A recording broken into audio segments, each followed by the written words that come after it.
Bueno, muy buenas tardes a todas y todos. Ya estamos terminando el curso, justamente estamos en el punto de cierre de la materia. Estamos viendo los conceptos jurídicos fundamentales, los cuales son muy importantes desde el punto de vista de entender, comprender, justamente ya un poquito más allá por favor, Ana Lidia, ¿puedes cerrar tu micrófono? A ver, ya lo cerré, ya lo cerré ya. Eh, comprender más allá de cómo se organiza el derecho, etcétera, sus características, sino una serie de conceptos importantísimos que son los iniciales para comenzar la licenciatura, ¿no? Sobre todo. Em, la clase pasada hice como un recuento más o menos de todo lo que hemos visto, me refiero a todo el curso. Yo creo que hay cosas importantes que es relevante que tengan claro, como qué es el derecho vigente, qué es la validez del derecho, la eficacia. Yo espero que esos conceptos les queden claros, eh, porque justamente además de las características del derecho, todos esos son conceptos fundamentales para entender después si una norma es vigente o no, qué normas rigen qué cosa. También cuando vimos todo lo de las leyes, la jerarquía de leyes, sobre todo en México, ¿no? Hicimos todo el análisis federación, Estado, nacionales, bueno, está la Constitución, el bloque de constitucionalidad, todo eso se lo expliqué en las clases para que ustedes más o menos ya tuvieran una noción de todo el sistema jurídico mexicano.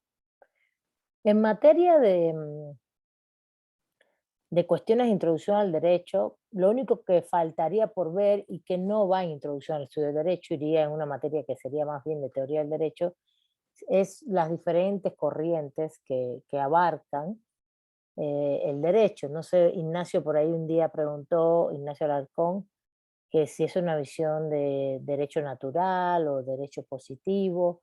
Bueno, son conceptos importantes, básicos, pero que tienen más que ver con concepciones teóricas del derecho, cómo el derecho se concibe, si se concibe desde el punto de vista positivo, si se concibe desde el punto de vista crítico, si desde el punto de vista del derecho natural. Son posiciones teóricas filosóficas, pero la introducción al estudio del derecho es para justamente que ustedes abarquen y vean el derecho de manera general. No es para debatir las posiciones filosóficas.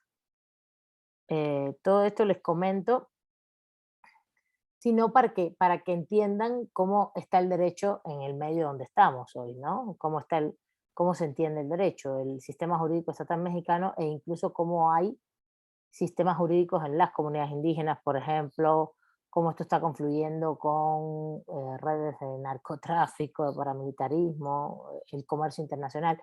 Estas cosas me parecen mucho más relevantes. A ver, todo es relevante, pero muy relevantes en el sentido de lo que viene ahora, ¿no? Lo que ustedes van a estudiar, toda la estructura del sistema jurídico estatal mexicano, pero si depende de lo que ustedes estudien no, se preparen para ser profesionales, después van a poder encontrar en el ámbito sobre todo de derechos humanos, etcétera, todas estas complejidades en materia de comercio empresarial a nivel internacional, etcétera, y también internamente en materia de pueblos indígenas, etcétera. Entonces, por eso esta concepción de la materia. Eh, en este sentido, eh,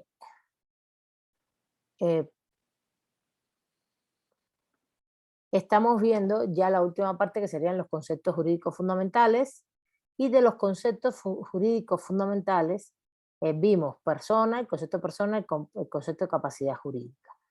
Y ahora nos toca ver personalidad y capacidad jurídicas en el derecho mexicano. Me gustaría que hicieran referencia a ello. Les pedí que participaran en esta clase, que yo les iba a justamente a preguntar después vamos a ver derecho subjetivo y deber jurídico. Entonces les doy la palabra, derecho subjetivo y deber jurídico, y también, bueno, si nos da tiempo, vemos la otra parte. A ver, ¿quién me dice qué quiere? ¿Cuál es la personalidad y capacidad jurídica del derecho mexicano? A ver, ¿quién comienza? Les dije que yo les iba a dar la palabra hoy a ustedes, que ustedes iban a participar, se los dije la clase pasada. La clase pasada también les hice preguntas. Y estoy apuntando quién participa, quién no, también, porque si no levantan la mano, bueno, pues yo señalaré algunos y algunos de ustedes. Y les preguntaré directamente.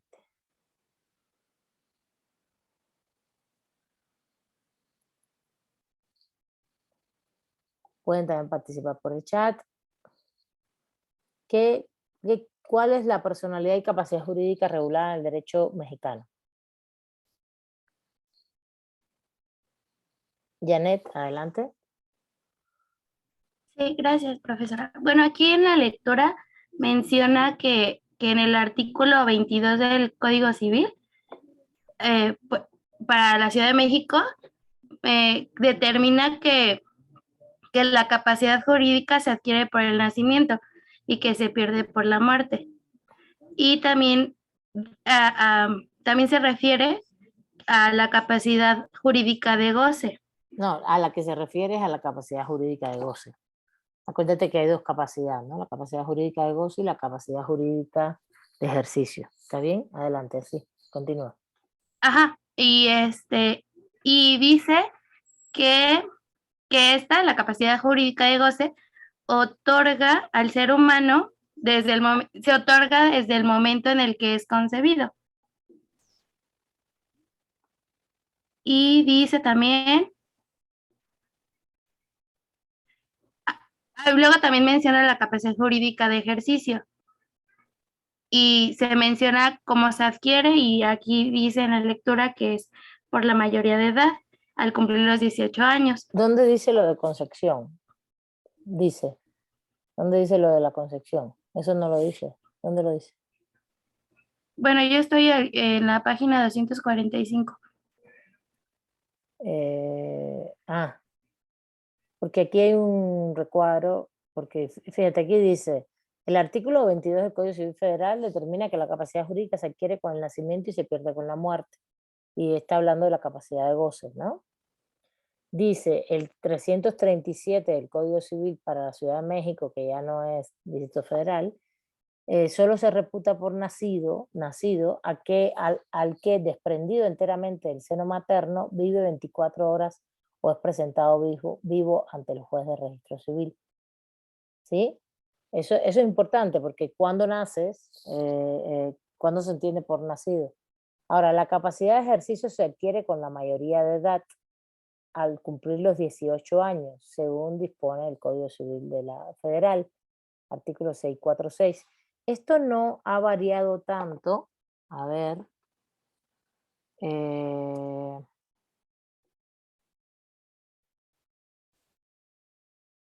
esto no ha variado, aunque pueden haber tenido siempre algunas reformas, pero los códigos en sí, ahora mismo, porque este texto es del 2010. Entonces, la capacidad de ejercicio se adquiere con la mayoría de edad, 18 años, y capacidad de ejercicio significa poseer la facultad de disponer libremente de su persona y de sus bienes, salvo las limitaciones que establece la ley. Por ejemplo, el Código Civil Federal, que es el 28, bueno, sí tiene reformas, de hecho tiene una del enero del 21, pero estos elementos no creo que hayan sido reformados. Si lo pueden abrir, a ver, ¿lo tienen a mano? No pueden entrar a internet y lo puedan ver. Y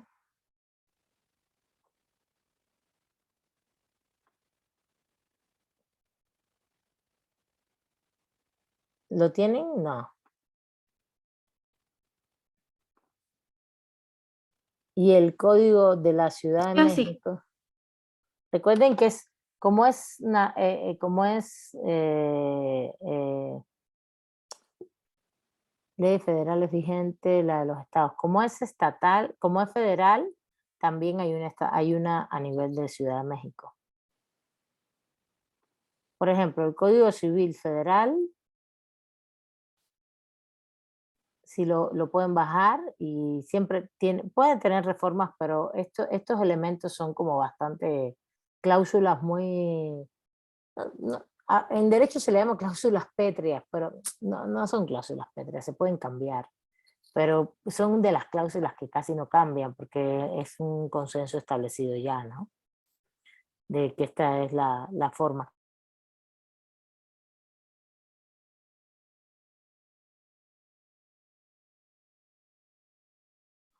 Se me cayó siguió grabando, ¿no? Normal, no se cayó, no se les cayó acá se cayó. Me volvió a reiniciar el Zoom. Bueno, entonces, la capacidad de ejercicio se quiere con mayoría de edad 18 años. Lo único que ha cambiado en estos 10 años, les decía, es el aborto. El tema de las 12 semanas en la Ciudad de México y el tema a nivel federal, que es donde habría que revisar cómo se va a adecuar la legislación con respecto a la capacidad jurídica a partir de... A ver, porque fíjense, lo que se penalizó, lo que se hizo fue que se dijo, no se puede penalizar el aborto en una mujer. No es que se esté diciendo que comienza en tal momento. Entonces, es muy interesante porque hay que ver cómo se va a regular esto después en el Código Civil. Por ejemplo, en el Código Civil Federal habla de la capacidad jurídica en materia de igualdad del hombre y la mujer no queda sometida bajo ningún concepto con respecto al hombre, artículo 2. En el artículo 13 habla de la capacidad de las personas físicas, se rige por el derecho del lugar de su domicilio. En el artículo 22, la capacidad jurídica de las personas físicas se adquiere por el nacimiento y se pierde por la muerte. Pero desde el momento en que un individuo es concebido, ¿eso es a lo que te referías, Janet? Entra bajo la protección de la ley y se le tiene por nacido para los efectos declarados en el presente código. ¿A eso te referías? A esto. Sí, Claro, sí, eso lo dice más adelante. Yo lo estoy leyendo directamente en el texto. No, a ver, ¿qué les puse? No es esto. A ver, espérense. No, les quiero poner el código directamente. El tema de la capacidad jurídica, revisen siempre en los códigos, ¿no? En el código, en este caso, el civil para todo tipo de acciones y el penal para las cuestiones penales. Artículo 22. La capacidad jurídica de las personas físicas se adquiere por el nacimiento. ¿Lo ven? ¿Lo ven ya? sí, profesora. Ahora, disculpen, ahora lo que es un hecho es que, por ejemplo, entra a la protección de la ley y se le tiene por nacido para efectos declarados en el presente código, es decir, en el Código Civil. Es decir, acciones de qué tipo, acciones, ya lo ven, ahora es que me dice que lo vieron, acciones que tienen que ver con bienes, sucesiones, ¿no? Familia, alimentos, todo lo que regula este código, pero no para todos los efectos. Entonces, en ese sentido, como el tema del aborto es un tema que lo que salió ahora en la jurisprudencia es un tema penal, es prohibir que se penalicen las mujeres que llevan a cabo abortos. Luego, entonces, estamos hablando de una protección de la ley que se le tiene por nacido para los efectos declarados en este código, en materia civil. Esto es importante que se den cuenta. La capacidad jurídica se va a denotar por las ramas. En civil y en penal son diferentes situaciones. Eso es importante. Civil es supletorio a todas las ramas. Civil es como la base del Código Civil. Pero si penal dice, no, la edad penal es, no lo dice que es 18, pero diría, por ejemplo, supuestamente que diga 16, pues la edad penal es 16, no es 18. ¿Sí se entiende? ¿Sí? O si en materia penal hay jurisprudencia que te dice que en materia de aborto esto va a ser así, de esta manera, luego entonces este artículo 22 del Código Civil hay que interpretarlo a la luz de esa jurisprudencia. ¿Sí? ¿Sí van conmigo? ¿Sí se entiende? Bueno. A ver, vamos a seguir aquí mismo para que lo vean. Por ejemplo, el código, fíjense, es la Ciudad de México y todavía no se ha... la Ciudad de México, a ver,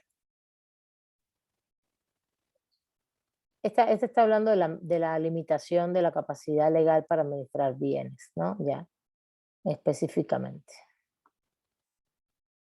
Y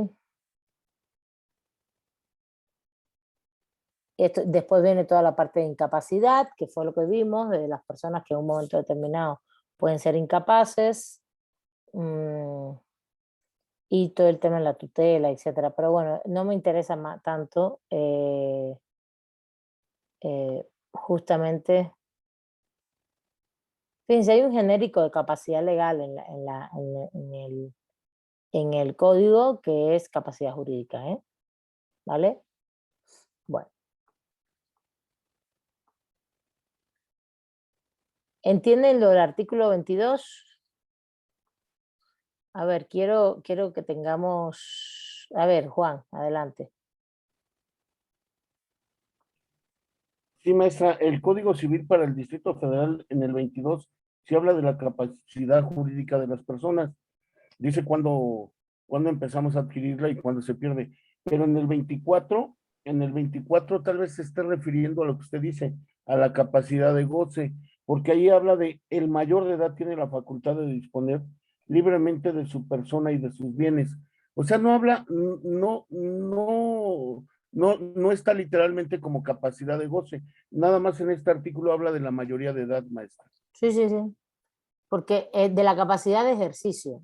A ver, no. Es que goce es cuando tú naces. Ejercicio es cuando Perdón, de tienes la ejercicio, mayoría. maestra. De Exacto. ejercicio. Exacto. A ver, estoy intentando ver el Código Civil de la Ciudad de México, porque esto es importante. Ustedes van a trabajar mucho en la ciudad, e incluso muchos y muchas de ustedes van a tener posibilidades quizás de trabajar en el gobierno de la ciudad. Por ejemplo, me refiero a la ciudad o de delegaciones, ¿no? Aquí está. Y es relevante, y a veces no nos da tiempo a nosotros en las clases ver todo lo de la ciudad, y es relevante que ustedes le echen una revisión siempre a las leyes de la ciudad. Ahí yo tengo entendido que hay un código civil, porque fíjense que este es el ámbito nacional, que saben que es concurrente, como les comenté, pero no veo, aquí dice leyes de la Ciudad de México, electoral, Poder Judicial, Poder Ejecutivo, Administración Pública, Secretaría de Seguridad Ciudadana, Ley de Vivienda, Seguridad Ciudadana, Desarrollo Urbano, Reclusión, Acceso a las Mujeres, una vida libre de violencia, Centro Penitenciario y Código Fiscal. No sé si está separado, pero no debería estar separado por legislatura. Pues no, no se le ve. Bueno, entonces, se entiende bien lo de la capacidad jurídica de ejercicio y goce. Y en la ciudad, disculpen, la capacidad de ejercicio se adquiere por mayoría de edad, como habíamos dicho. Muy bien. Hay también excepciones. La capacidad de ejercicio puede anticiparse por emancipación, es decir, los varones y las mujeres mayores, respectivamente de 16 y 14 años. 16 los varones y los 14 años las mujeres para contraer matrimonio.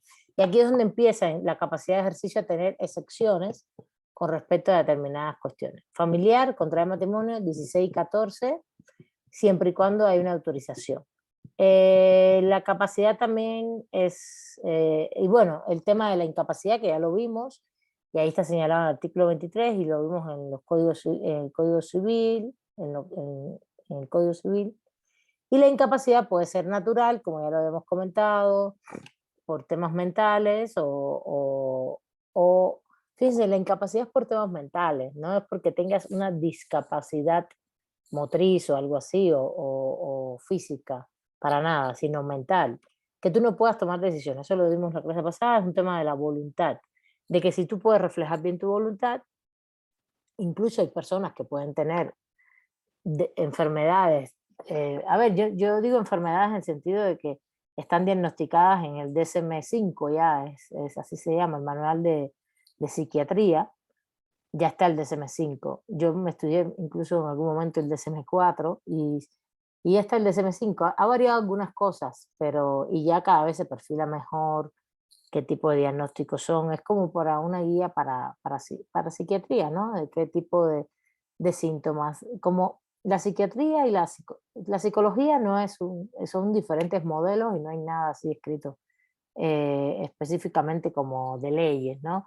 Depende, si tú haces en psicología un modelo, un análisis psicoanalítico, si lo haces de conductista, de gestal, neurofisiológico, hay muchas formas. Pero en psiquiatría, que si es medicina, tienen un poco más de medición médico, medición de cómo son los síntomas y qué debería, en este caso, se le denomina qué tipo de tratamiento se le deberían dar a determinadas personas. Hay cosas que están mucho más claras, otras que menos, pero bueno. Y además regularmente, pero por ejemplo una esquizofrenia es bastante clara hoy, y más si hay antecedentes, ¿no? Antecedentes genéticos, en fin. Pero lo que quiero decir es que esto tiene que pasar por la incapacidad siempre tiene que pasar por un proceso legal. Esto es importante, ¿eh? ¿Está bien? Y la incapacidad, la mental, me refiero, cuando se declara incapaz mentalmente tiene que ser legal.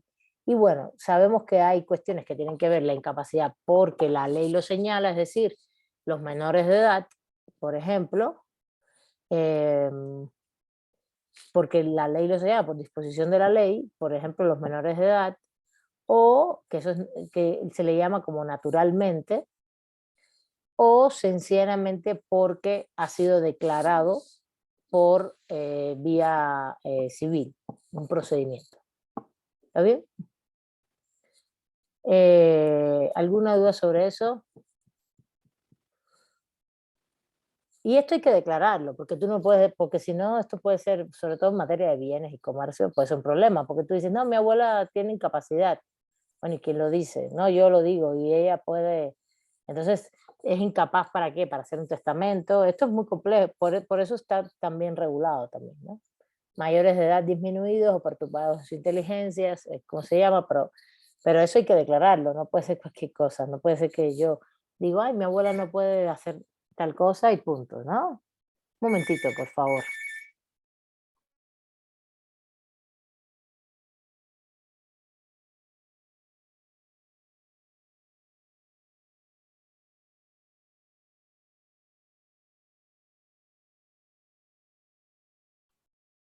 Y no estaba grabando, disculpen. Yo pensé que ya había estado grabando. Ya regresamos. Bueno, estaba hablando de las personas jurídicas colectivas, de las personas eh, jurídicas, no las colectivas, las personas jurídicas en sí, que son las morales o colectivas, que también tienen capacidad jurídica. Pueden ser nacionales, son asociaciones, todo tipo de asociaciones, cooperativas, fundaciones, asociaciones profesionales, sociedades civiles, mercantiles, sindicatos, y a todo tipo de entidad estatal, ustedes le piden la escritura para ver su personalidad jurídica. Eso es lo que se le pide. ¿Qué personalidad jurídica tiene?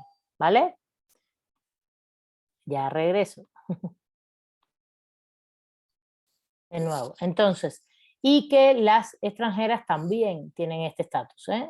Porque, a ver, una extranjera puede radicarse en el país o no, pero tiene capacidad jurídica para funcionar, depende de lo que vaya a hacer y depende de lo que digan las leyes mexicanas. ¿Está bien? Una persona jurídica como tal, ¿no? Una empresa. Y como les decías, no es, por ejemplo, la capacidad jurídica no está en un restaurante específicamente como un VIP, sino puede ser grandes grupos empresariales, grandes empresas. Y cuando hay litigio de estas cosas, lo que se acreditan son las personalidades jurídicas, eso es lo que siempre hay.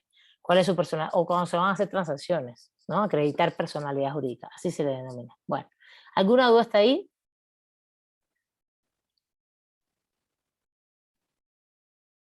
Bueno, seguimos. Derecho subjetivo y deber jurídico. A ver, ¿quién me dice qué cosa es el derecho subjetivo? Este es otro concepto. Ya vimos concepto de persona, capacidad jurídica y esta cuestión de la personalidad jurídica de las personas jurídicas y físicas. Vamos al derecho subjetivo y deber jurídico. Esto es muy importante. Este es otro concepto importantísimo que es la base incluso de los derechos humanos. Todo tipo de derecho implica una correlación de un deber e implica, por sobre todas las cosas,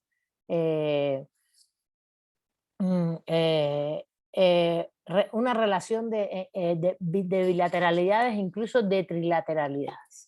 A ver, ¿quién me dice cuál es el concepto de derecho subjetivo en sí? O qué implica este concepto y de deber jurídico. A ver, ¿quién quiere participar? A ver, dice Carla por acá. Es el derecho del sujeto, es mi derecho, el derecho de cada uno, derecho de los sujetos. A ver, ¿qué más? Sí, de las personas. Subjetivo viene de sujeto, muy bien. Conjunto de facultades reconocidas a los individuos por la ley, dice Marco Antonio. A ver, ¿qué más?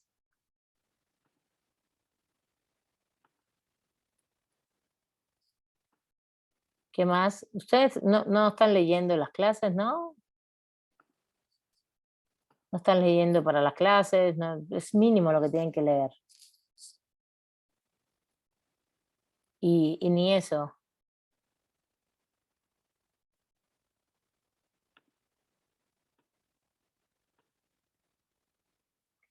A ver, ¿qué cosa es el derecho subjetivo, Luis Jiménez? Bueno, lo que yo encontré que es el facultamiento de conducta derivada de una norma de derecho objetivo. O sea, es como que tu propio derecho en el sentido. Bueno, lo que le entendí a la lectura. ¿Y te parece muy difícil, Luis, la lectura? No, no es muy Ah, difícil, lo que es un poquito complicado. Bueno, es que, bueno, a mí en lo personal me pongo de nervios el participar, profesora, eso es lo que pasa. pero lo comentaste muy bien, está muy bien, Luis. Bueno, No el sé, derecho, pero me pongo de nervios y pues, mejor me quedo callado, la verdad, me pongo de está bien, nervios. está Me bien, pregunta, contesto, pero si me dice así que yo lo diga, pues no, la verdad, está bien, no tengo la iniciativa. está bien, no hay problema. Muy bien, es el derecho de los sujetos y que también regularmente está establecido en las normas jurídicas. Fíjense, esto es relativo, porque el derecho subjetivo es la base de los derechos humanos y también hay mucha teoría del derecho que plantea hoy que no tiene que estar en una norma jurídica el derecho humano para que sea reconocido. Esto es importante decirlo, ¿eh? Porque como ya hay mucho consenso internacional con respecto, a ver, los derechos subjetivos es como la teoría básica para hablar de los sujetos, de los derechos que tienen las personas. ¿Está bien? Un sujeto, es un sujeto específico. Y el derecho subjetivo es como el concepto básico. Pero es muy importante que evidentemente nosotros decimos, y entonces, ¿cuántos derechos hay? Hay muchos tipos de derechos. Hay derechos humanos y hay derechos que no son derechos humanos, ¿no? Si Juan y yo hacemos una transacción, o Arisbe, o con Luis mismo, o con Marco Antonio, hacemos una transacción comercial, un contrato compraventa o algo, tenemos derechos y obligaciones, y son subjetivos, pero no son derechos humanos, ¿no? ¿Por qué? Porque son entre nosotros, solo entre Luis y yo, si hacemos un contrato de compraventa, por ejemplo. No es un derecho universal ese, es un derecho subjetivo, civil, que tiene que ver con una compra y la venta de un bien, ¿no? Yo compré el bien, Luis me lo tiene que entregar, le tengo yo que dar la contraprestación en dinero y él recibe la contraprestación. Ese es dando y dando, ¿no? Vamos a decirlo así, ¿no? Y ahí hay derechos, pero son derechos civiles. Civiles nos referimos al ámbito de los contratos, derechos contractuales, de hecho, y obligaciones contractuales. Pero esos no son derechos humanos. Los humanos son los que son universales, los que tenemos todos y todas y son inherentes a la personalidad humana. Luego, entonces, no todos los derechos subjetivos, porque los derechos subjetivos pueden ser derechos humanos o derechos, por ejemplo, patrimoniales, que no son humanos. Entonces, no todos los derechos subjetivos tienen que estar recogidos en las normas. Por ejemplo, ustedes, si revisan la Constitución mexicana, el derecho a la vida no está en la norma establecido. No aparece en ningún lado. Pero sí está reconocido en la Declaración Universal de los Derechos Humanos, está reconocido en la Convención Americana de Derechos Humanos, ¿no? El derecho a la vida, pero no se dice ni cuándo empieza ni cuándo termina, ¿no? Entonces, ¿por qué? Porque no hay consensos. En este sentido, vuelvo y repito, un consenso hoy teórico del derecho es que los derechos humanos en sí, como ya se sabe qué son, más o menos, de manera general, hay documentos internacionales que los enuncian, ha habido muchas convenciones que prohíben sus violaciones, ¿no? El genocidio, los crímenes de lesa humanidad, la tortura, etcétera, ¿no? Que al final todas esas convenciones es porque están protegiendo la vida o la integridad física, ¿no? Y psicológica. Entonces, todos los derechos como que se van prefigurando y se han ido construyendo con mucha fuerza a nivel global. Por tanto, que tú digas, no, la Constitución tiene que decir cuál es el derecho a la vida, cómo lo protegemos, no tiene por qué. Siempre es mejor que lo enuncie, pero no tiene por qué decirlo.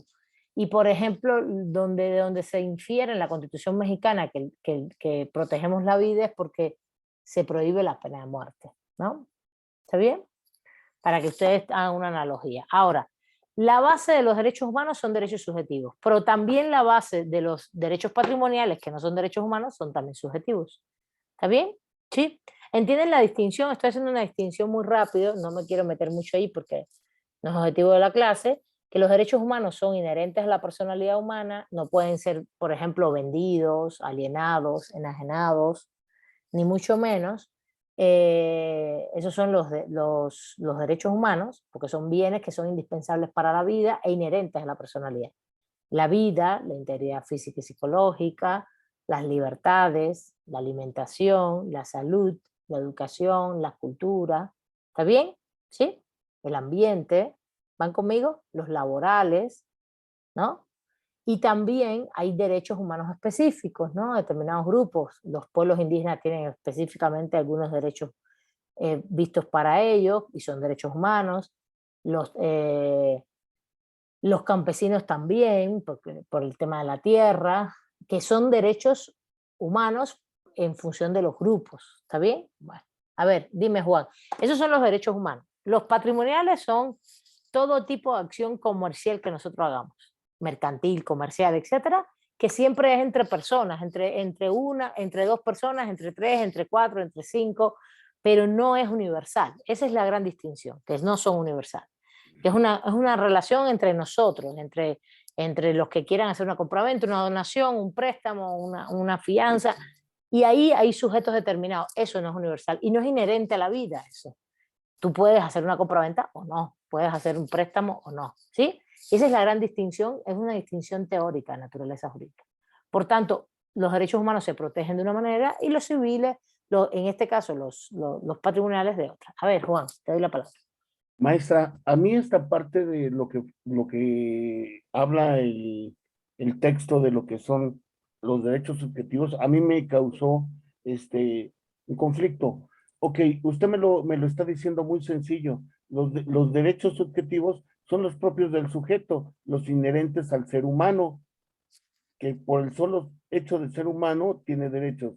Pero el texto habla de que mezcla los derechos objetivos como la base o como que los derechos subjetivos están basados en los derechos objetivos o que están representados en los derechos objetivos por estar escritos, maestra. ¿A No, eso se a ver, refiere? espérate, es que estás confundiendo los conceptos. El derecho subjetivo es el de las personas, ¿está bien? Ajá, El derecho objetivo son las normas jurídicas vigentes. sí. ¿Eso se entiende? Entonces, el El derecho derecho subjetivo, objetivo son las normas jurídicas vigentes, ¿sí? sí. Yo creo que la semana que viene vamos a ver, porque aquí eso está en una parte más adelante y los voy a poner a leer esos aspectos porque eso no lo tienen tan claro. El derecho subjetivo es de las personas, Juan. Derecho de los sujetos, ¿no? Aquí dice, Sí, dice la conducta, a ver, aquí lo tengo señalado. El derecho subjetivo es, en síntesis, la facultad, ¿no? De facultar, ¿no? De conducta derivado de una norma de derecho objetivo. El problema es que lo que yo estoy diciendo es una norma de derecho objetivo son las normas vigentes, la Constitución, las leyes, los tratados internacionales. Eso es una norma de derecho objetivo. ¿Está bien? Objetivo es que está establecido. objeto, que es un objeto, que está vigente. ¿Sí? ¿Sí entendiste eso o no? ¿Sí lo comprendes? Sí, sí, maestra. Ya. Y el derecho subjetivo es el de las personas. ¿Qué es lo que yo estoy diciendo? Que realmente el derecho, los derechos pueden, en su mayoría, los patrimoniales, etcétera, etcétera, sí están establecidos en las normas, ¿no? Y están regulados por las normas jurídicas, por el derecho objetivo. Pero los derechos humanos, muchas están en las normas, pero si no están en una constitución no importa, están en los tratados internacionales. A eso me refiero, que no siempre tienen que estar tan explícitos, porque los derechos humanos son ya inherentes a la personalidad, están ahí, existen. No sé si me entienden eso. Pero no se hagan rollo, no se hagan rollo.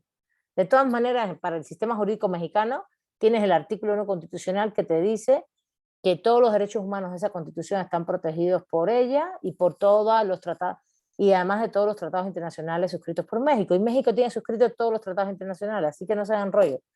Luego entonces México está reconociendo todo ese tipo de derechos que están a nivel internacional también. ¿Está bien? ¿Sí? Lo que quiero es que entiendan que el derecho subjetivo es el derecho de los sujetos, que es la base para estudiar derechos humanos o derechos patrimoniales, todo tipo de derechos, que hay diferentes tipos de derechos. Bueno, en la facultad es el facultamiento, la palabra es horrible, facultamiento, esa palabra no la repitan. Es como el otorgamiento de una facultad que te dan, que te dicen, hay una conducta que se puede hacer o no hacer. Lo que pasa es que aquí hay un principio en derecho. Las personas podemos hacer todo lo que no tenemos prohibido. Las personas nosotros, las personas físicas, podemos hacer todo lo que no tenemos prohibido. Por tanto, que nos faculten hacer determinada cosa es un concepto un poquito raro, porque más bien lo que hacen es que nos prohíban hacer algo. Cuando te prohíben hacer algo, por ejemplo, en materia de derechos humanos, ¿cuál es la prohibición que tenemos las personas físicas? A ver si se lo saben. En materia de derechos humanos, ¿qué nosotros tenemos prohibido? Todos y todas nosotros. A ver si lo saben. Con respecto a otros, pues agredir a otros, ¿no? Nosotros no podemos, nuestro derecho humano termina cuando empiezan los derechos del otro. Ninguno de nosotros, por ejemplo, nuestra libertad de expresión termina cuando nuestra libertad de expresión termina en la ofensa o el honor de las otras personas, ¿no? ¿Sí se entiende? Entonces nuestra libertad de expresión no es ilimitada, tiene un límite. Sí tenemos derecho a la libertad de expresión, pero no tenemos derecho a que con la libertad de expresión ofendamos a las demás personas, ¿no? Aquí, fíjense, aquí varios fueron poniendo. Marco puso conjunto de facultades reconocidas de los individuos ante la ley para realizar determinados actos de satisfacción de sus propios intereses. Dice Quisle, no sé, designa la facultad de hacer o exigir algo que la norma reconoce a favor de un sujeto. Son las facultades de Isabel y potestades jurídicas inherentes de las personas por razón de la naturaleza, contrato y otra causa admisible en derecho. Todo esto está bien, todo lo que están aquí poniendo no hay ningún problema. El ejercicio de la facultad otorgada por la norma, dice Lisbeth, dependiendo de la conducta del otro. Están como ustedes copiando los conceptos, yo se los estoy explicando como palabras, ¿no? Luis dice, el derecho subjetivo es un conjunto de normas que puede usarse para designar tanto un precepto aislado como un conjunto de normas o incluso todo un sistema jurídico. No me queda tan claro, Luis, esa definición.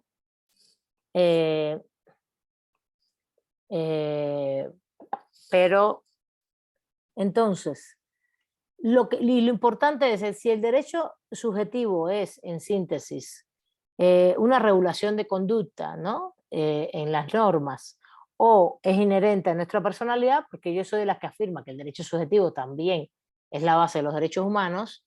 Esta facultad puede ser de un contenido muy diverso, a veces es un privilegio, a veces es un permiso, otras es una atribución, otras es una obligación, lo cual depende de la relación jurídica a que dé origen la norma.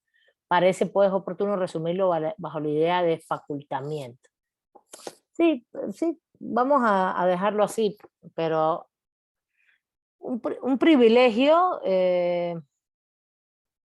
a ver, un privilegio, un permiso, una atribución, una obligación. Los seres humanos podemos hacer todo lo que querramos hacer siempre y cuando no esté prohibido por las normas jurídicas, ¿no? Claro, los seres humanos como personas físicas, naturales, pero ninguno de nosotros, si no es un funcionario público, puede ejercer facultades de funcionario público, por ejemplo.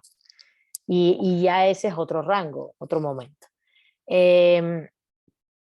Lo que pasa es que evidentemente, por ejemplo, voy a poner un ejemplo de un permiso. Los permisos y todas estas cuestiones tienen que ver con derechos patrimoniales. Por ejemplo, que ustedes compren un terreno en un lugar determinado y en ese terreno, cuando lo compren, quieren ustedes hacer un negocio y es de uso residencial. Entonces ustedes necesitan esa persona X necesita el permiso para cambiar del uso residencial al uso comercial, por ejemplo. Entonces necesitas un permiso. Y eso te va a dar un derecho. ¿El derecho de qué? De construir tu negocio allí. ¿Se entiende? ¿Sí? ¿Sí? Pero todo, fíjense, piénsenlo así siempre. Les va a ser más fácil. Los derechos humanos son inherentes a la personalidad y también son derechos subjetivos.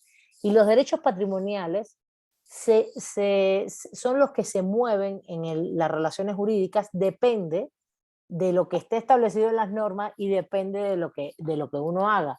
Y puede ser que nos estén dando un permiso o nos den una atribución o también o tengamos un privilegio específico, que más que privilegio diría permiso, atribución, etc. Y el otro punto es que siempre lleva obligaciones. Pero todos, los derechos humanos y los patrimoniales. ¿Entienden los derechos patrimoniales? No estoy hablando del derecho de propiedad solamente, sino cualquier ejercicio que se haga en el ámbito del comercio de bienes tangibles o intangibles. Cualquier tipo. E incluso de transacciones, no solo comercio, transacciones. Transacciones tangibles e intangibles. Por ejemplo, el hecho por ejemplo, no, es que es todo, son transacciones de bienes tangibles e intangibles. ¿Sí lo entienden o necesitan más ejemplos? ¿Sí se comprende esto?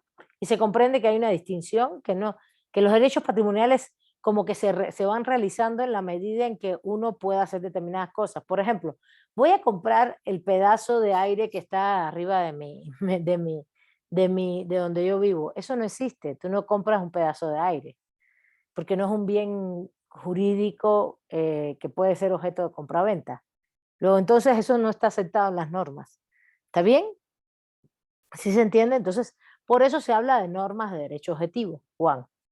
Por eso se habla, pero solamente en el ámbito de lo patrimonial. En el ámbito de los derechos humanos es mucho más amplio, hay mucho más reconocimiento de facto, vamos a decirlo así, del propio derecho, de los propios derechos humanos, ¿no? ¿Se entiende hasta aquí? Para pasar al otro punto, al punto de derecho subjetivo, pero al otro lado del derecho subjetivo, que es el deber jurídico. ¿Alguna duda hasta aquí?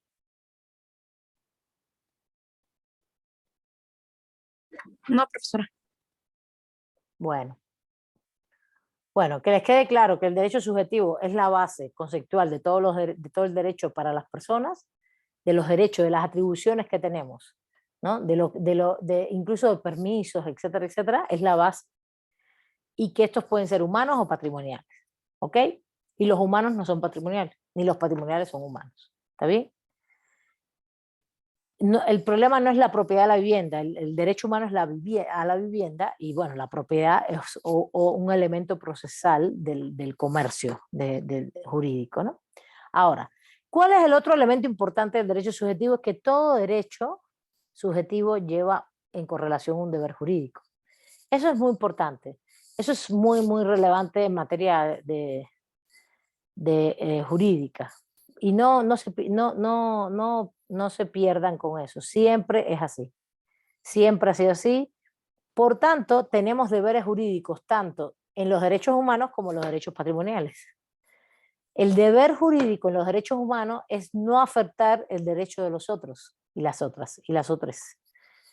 Mi vida mi derecho a la vida es muy importante, pero eso no implica que yo puedo disponer de la vida de otros. Mi integridad física y psicológica es muy importante, pero eso no implica que yo puedo disponer de la integridad física y psicológica de otros.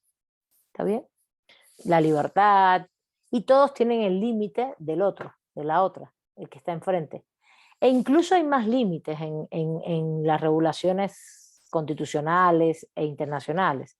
Sobre todo en las constitucionales, por ejemplo, puede haber constituciones que te digan que el límite puede ser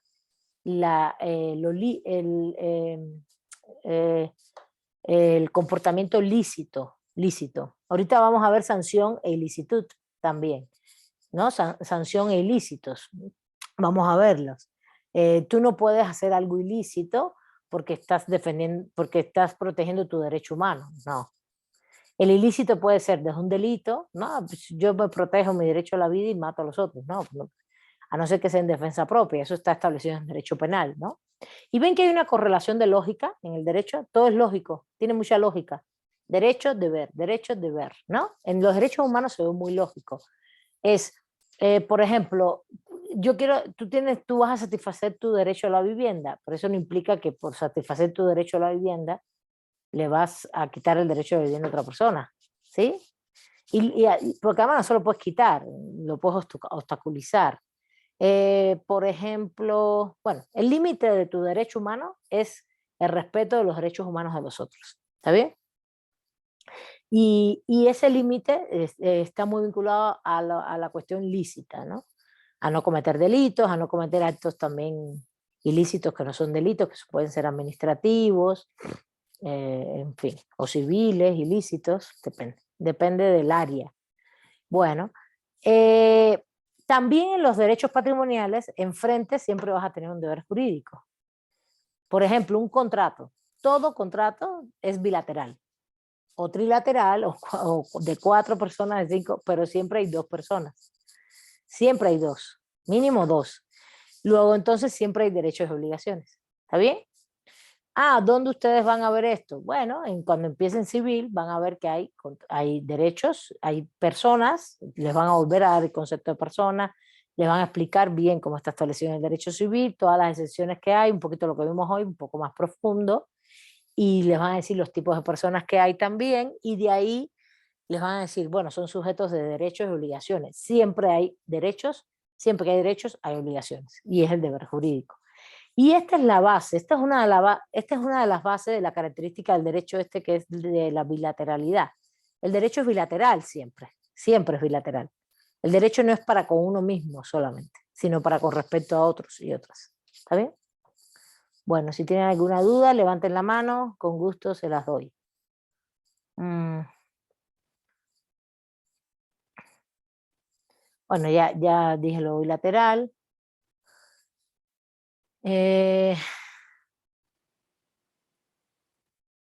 Bueno, lo otro es que las personas tienen derechos, pueden ser las personas físicas, tenemos derechos humanos, y las personas también colectivas tienen derechos, y tenemos obligaciones, y también las personas colectivas también tienen derechos y obligaciones. Recuerden que las personas colectivas, desde ahora ya les comento, las personas colectivas, jurídicas, diga una entidad estatal o cualquier empresa, asociación civil, lo que fuera, sindicato, son personas que constituyen una ficción jurídica, ya se lo habíamos hablado. Ellas tienen derechos y obligaciones también, pero ahí hay que ver bien cuáles son los derechos que se les faculta de acuerdo a su constitución de personalidad jurídica, ¿no?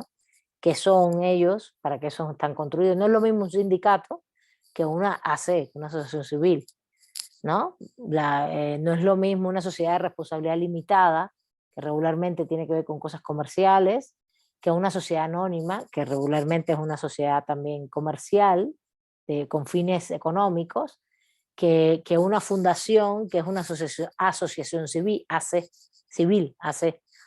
que también puede tener funciones económicas o no, pero puede que no, que solo sean funciones, no con ánimo de lucro, ¿no? Sino con ánimo, sí, pueden hacer acciones comerciales, pero para solventar su vida, pero como persona jurídica.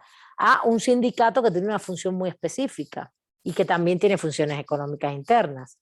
o una sociedad de bienes comunales que están muy vinculados a campesinos y a la tierra en México, o una sociedad ejidal. Son diferentes, depende de su naturaleza jurídica, depende de cómo estén conformados, de ahí se derivan los derechos y obligaciones. ¿Está bien? Eso es importante que lo tengamos claro. O un pueblo indígena, una comunidad, un pueblo indígena, ya está reconocido per se, por sí mismo, como un sujeto colectivo de derechos, titular de derechos. Es un titular con intereses jurídicos. Ahora, ellos no se tienen que constituir por escrito, ni mucho menos. Ellos ya están reconocidos en las normas jurídicas. Y ellos tienen derechos específicos, además de todos los derechos humanos que tenemos nosotros, ¿no? Bueno, y todos tenemos deberes jurídicos también, todos, desde el físico hasta las personas colectivas. Depende de lo que estemos haciendo. Ya se lo he explicado. ¿Algo más sobre esto? ¿Sí? ¿Se entendió bien lo de derecho subjetivo, derecho objetivo? El derecho objetivo es un concepto, Juan, que tiene que ver con las normas jurídicas establecidas. Y el subjetivo con los sujetos. Y los sujetos implican personas físicas y personas morales o jurídicas. Y tenemos deberes, obligaciones jurídicas siempre. Se llama una relación correlativa. Y esto no es mexicano, ni esto es pura teoría del derecho. Todos los sistemas jurídicos tienen esto. E incluso si te vas a una comunidad indígena, la comunidad por sí misma es un sujeto colectivo de derechos, pero la comunidad tiene deberes también jurídicos. Sí, porque incluso establecidos por ellos mismos. Es una relación que tiene mucha lógica en el funcionamiento de la convivencia de los seres humanos.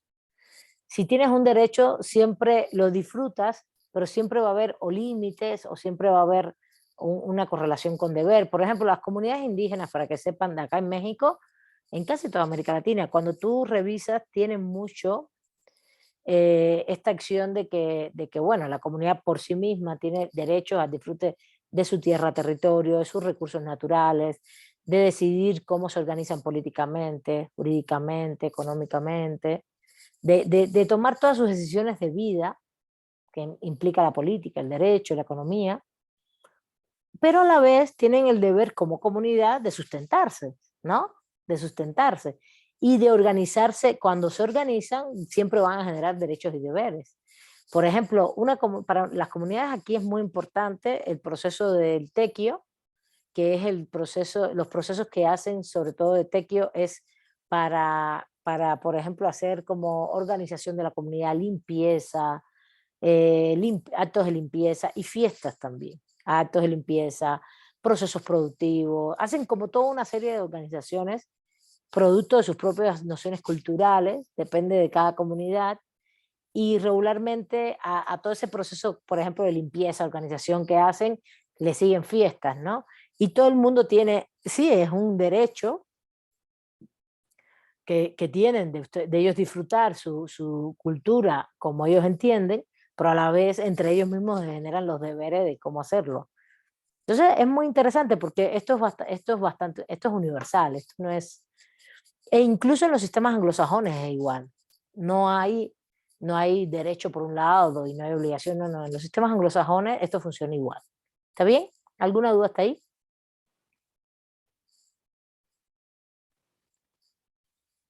Profesora.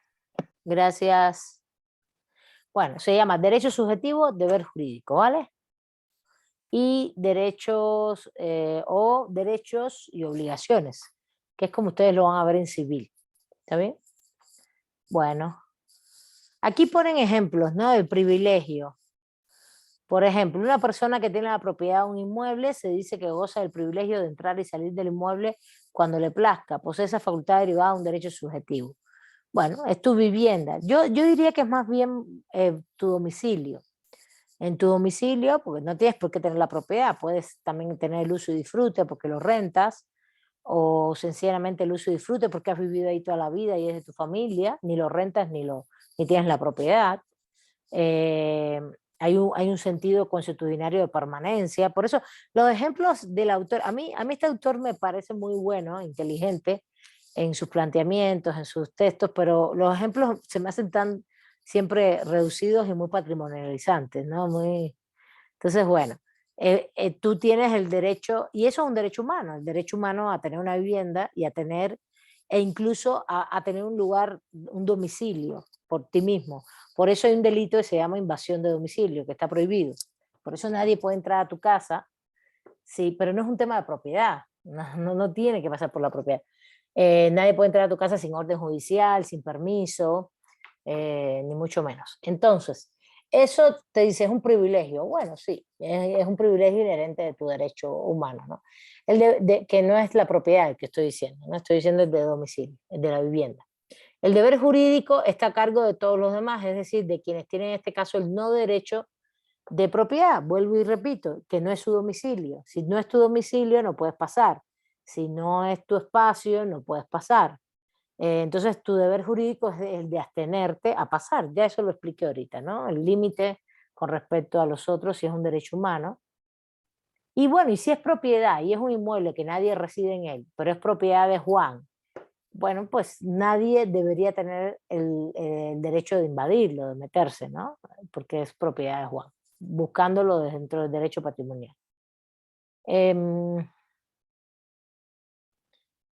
Bueno, aquí habla del ejemplo sobre la potestad, dice, cuando, ay, disculpen de nuevo, esperen un momentito.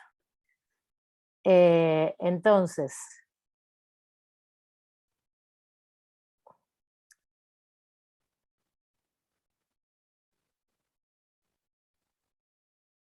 déjenme continuar acá. Acá te ponen el ejemplo de la potestad. Un derecho subjetivo como sinónimo de la potestad sería el que se encuentra quien ejerce la patria potestad y el menor sobre el menor de edad sujeto a ella, ¿no? En este caso es el padre o la madre que goza del derecho subjetivo o potestad respecto de la persona o bienes de su hijo, hija, hije.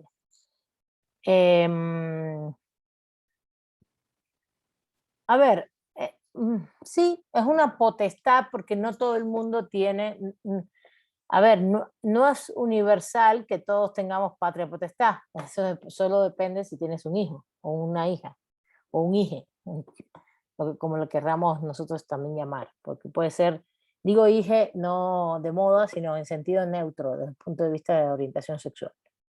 Ahí es lo que buscamos y respetamos hoy. Entonces, en ese sentido, la persona tiene una potestad porque tiene hijos, hijas, etcétera, hijes, y con respecto a esos menores de edad. ¿De qué? De tutorearlos, de disponer de sus bienes, también tiene deberes para con él, de proveerle educación, de proveerle alimentos, etcétera. En ese sentido. Y el derecho subjetivo como sinónimo de inmunidad, tal es el caso o situación jurídica en la que se hallaría todo ciudadano frente a las autoridades de un Estado. Los ciudadanos gozan de un derecho subjetivo, es decir, de una inmunidad emanada de las garantías jurídicas que otorga la Constitución respecto a las cuales dicha autoridad tiene el deber jurídico correlativo de no hacer o impedir. Esto es, resulta incompetente para prohibir determinadas conductas a los ciudadanos como la de expresarse, reunirse o asociarse. Está hablando específicamente evidentemente, de derechos humanos. Libertad de expresión, libertad de reunión, libertad de asociación. En aquellos casos opuestos que señala la Constitución, todo ciudadano se encuentra sujeto a los mandatos de la autoridad que regula ese derecho. Para mí, este tema de la inmunidad es muy relativa. ¿Por qué? Les voy a decir. Porque si el ejemplo de inmunidad son los derechos humanos tienen límites y tiene que ver con el respeto del derecho humano del otro, por un lado, y también de las cuestiones lícitas e ilícitas en un país y en un espacio determinado, ¿no? Tú no puedes decir, bueno, yo me voy a asociar ahora. Por ejemplo, no tengo claridad, pero el otro día estaba viendo, estaba conversando, que creo que en Europa, hay países de Europa que tienen prohibida la asociación con fines fascistas, por ejemplo, o nazis. Creo que Italia por ahí tiene como una prohibición, lo que no recuerdo cómo está regulado, y en Alemania no lo sé tampoco si está regulado, pero en Italia sí está regulado. Entonces tú dices, bueno, tú puedes asociarte, pero no con esos fines. Ni puedes hacer, sobre todo no se puede hacer propaganda fascista o nazi, por ejemplo. Entonces ahí tienes un límite en la libertad de expresión. ¿Sí? ¿Sí lo ven? ¿Sí se entiende? Entonces, cuidado con la inmunidad esa del Estado. Depende. Todas las constituciones tienen límites a los derechos humanos. Y en materia de categoría de ciudadanía, lo que no te pueden es no dejar votar, por ejemplo, si no te pueden violar tus derechos humanos.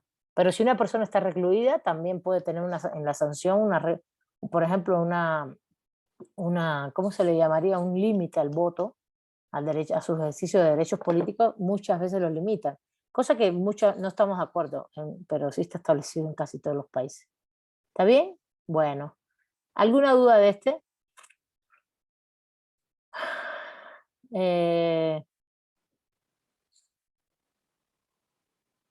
Aquí está hablando de un autor, el Hoffel, que es el que ha trabajado más esos temas de esquemas sobre derechos humanos, de hecho, y derechos subjetivos, vinculados a derechos humanos. Sí, es un autor bastante conocido. Y bueno, no sé si tienen alguna duda respecto de estos elementos que hemos visto hasta aquí.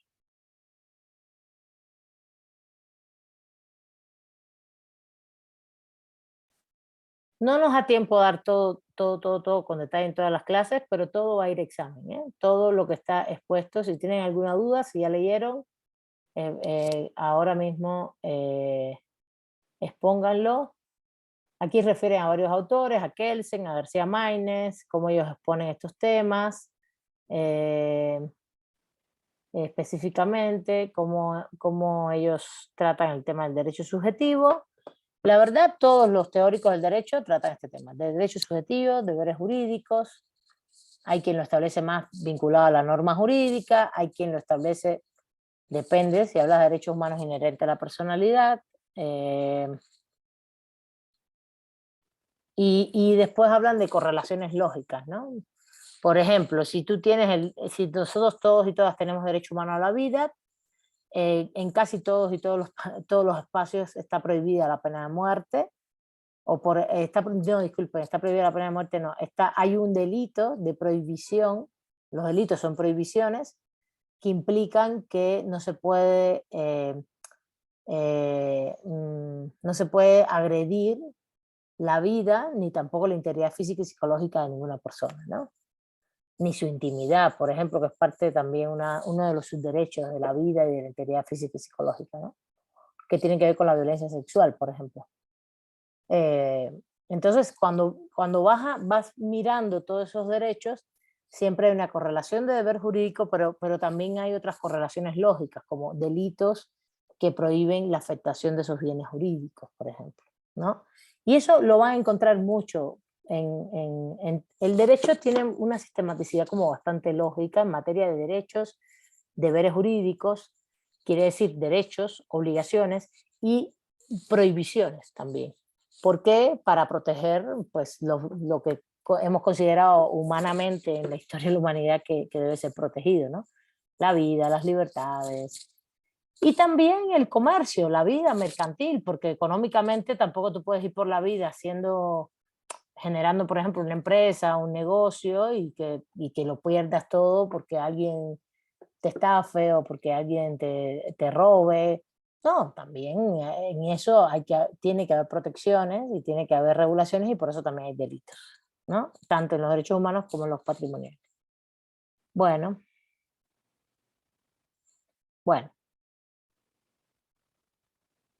También hay algunas clasificaciones aquí por los autores de los derechos subjetivos, léanselo todo, estudienlo bien, y después se meten más en los derechos humanos. Y ya, bueno, los derechos humanos y los derechos fundamentales. Les voy a hacer esa clasificación. Hoy por hoy los derechos fundamentales se tienen previsto a partir de lo que está establecido en las constituciones. Las constituciones regulan derechos fundamentales y los derechos humanos serían lo que está establecido a nivel internacional. ¿Qué es lo que va a pasar hoy con esos dos conceptos? Que realmente el problema es que ya hoy los derechos humanos y los fundamentales se han unido mucho en las constituciones, están todos como bastante reconocidos en las constituciones, y como que ya las personas no andan tanto en esta lógica de las personas no, ni en la teoría se habla de derechos fundamentales por un lado y derechos humanos por otro lado. Antes esto se limitaba más porque como que se veía más separado el orden internacional de los derechos humanos y el orden constitucional. Ahora, ya yo les distinguí ahorita, los derechos humanos son universales y los derechos patrimoniales no son universales. Ahora, cuando se habla de derechos fundamentales son los que están establecidos en una constitución y pueden ser humanos y patrimoniales. Por ejemplo, la propiedad está establecida en la constitución como un derecho fundamental, pero eso no quiere decir que es un derecho humano y está en la constitución y son fundamentales todos, ¿no? Los que están en la constitución y también los patrimoniales. Se confluyen. No sé si tienen alguna duda con lo que acabo de explicar porque es importante. Y no hay ningún problema. Yo hoy lo que hago es tratar más la distinción entre derechos humanos y derechos que son inherentes a la personalidad de los seres humanos y de su funcionamiento. Y algunos, una cosa que no les comenté es que las personas jurídicas colectivas en México hoy, y eso no está en este libro porque es actual, se les ha reconocido algunos derechos humanos, como son el de la identidad, el derecho al nombre, el derecho al domicilio, el derecho a no ser discriminados en sus procesos comerciales, por ejemplo, una empresa que sea extranjera y que te pruebe que fue discriminada en un proceso de licitación por ser extranjera, eso estaría penado, no sería aceptado. La jurisprudencia que existe al respecto es una jurisprudencia muy escueta de la Suprema Corte, también del sistema interamericano, que plantea que las personas jurídicas tienen derechos humanos siempre y cuando, personas jurídicas, las morales, las colectivas, una empresa, estamos hablando de una empresa, no estamos hablando de los pueblos indígenas que tienen derechos humanos y ni estamos hablando de los sindicatos que también tienen derechos y implican derechos de debido proceso, todo esto que está vinculado a los humanos y los laborales, etcétera, etcétera. No estamos hablando de eso, estamos hablando de las empresas. Las empresas tienen algo muy peculiar que sería en este caso, de acuerdo al conflicto, se analiza qué tipo de derechos se puede estar violando. Y siempre estamos hablando de cuestiones que tienen que ver, sobre todo, la identidad, el nombre, por ejemplo. El honor, por ejemplo. El honor, porque, por ejemplo, una empresa a otra empieza a difamarla, ¿no? Empieza a difamarla y eso ya no es un delito, de hecho. Entonces, ¿cómo tú valoras ahí desde el punto de vista de la afectación al comercio de otra empresa? Porque la difama porque quiere sacarla del mercado y eso puede pasar. Eso pasa mucho en México. En México, empresas que hacen de las mismas funciones y otras que son muy grandes también, entonces tratan pagan ese tipo de difamaciones a nivel de mediático y todas estas cosas para sacarlas un poco del mercado. Eso pasa. Este ejemplo que puse de discriminación, que puede ser por origen nacional, por ejemplo, de una empresa respecto a otra, son esos, el derecho al domicilio, las empresas todas tienen un domicilio, un lugar donde radican, es un requisito legal, incluso para constituirse, cualquier asociación, etcétera, etcétera. Entonces, tú tienes derecho a tener ese domicilio, no te lo pueden prohibir. Cosas así son las que se les reconoce. Bueno, entonces, aquí hay varias clasificaciones que deben estudiar con respecto a los derechos subjetivos y bueno, creo que hasta ahí tengo más o menos, vimos todos los elementos. ¿Está bien? ¿Alguna duda hasta ahí? ¿Ninguna? Bueno, chicos y chicas, pasen lista. Nos vemos el lunes, seguimos con sanción e ilícitos. Recuerden que todo con mucho detalle va a ir al examen final, al examen de la segunda parte. Y después de sanción e ilícitos, vamos a ver las normas, supuestos, hechos jurídicos y consecuencias normativas, finalmente. Y déjame ver si busco, como decía Juan, él no entendía los derechos objetivos y derechos subjetivos. Creo que por ahí tenía yo una de las lecturas de estos dos manuales que establece eso para que lo lean de una vez y justamente lo tengan claro. Bueno, un abrazo, cuídense mucho, nos estamos en contacto, nos vemos, pasen lista y nos vemos el Gracias. lunes. Hasta luego. Gracias. Buenas tardes. Bueno, hasta luego.